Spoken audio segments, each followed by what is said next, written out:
বন্ধুরা, তোমরা কি জানো কিভাবে শশা খেতে বেশি মজা লাগে? শশা খাওয়ার জন্য প্রথমেই শশাটির দুই পাশের মাথা কেটে নিতে হয়। এর ফলে শশা থেকে সাদা আঠার মতো পানি বের হয়ে আসে। এরপর শশাটিকে কাটতে হয়। এভাবে কাটার ফলে শশার তিক্ততা কমে যায়। বন্ধুরা, শশায় এক প্রকার প্রাকৃতিক যৌগ থাকে। এই যৌগটি শশার তিক্ততার জন্য দায়ী। এটি সবচেয়ে বেশি পরিমাণে থাকে শশার মুখে। তাই শশার দুই পাশে ঘষলে সাদা ফেনার আকারে এটি বের হয়ে আসে এবং শশার তিক্ততা কিছুটা কমে আসে।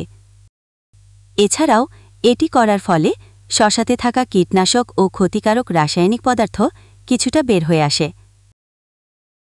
বন্ধুরা, তোমরা যারা এভাবে শশা খেতে পছন্দ করো তারা ভিডিওতে লাইক দিয়ে সাবস্ক্রাইব করে দাও। আর শশা খেতে তোমাদের কেমন লাগে তা কমেন্টে জানিয়ে দাও।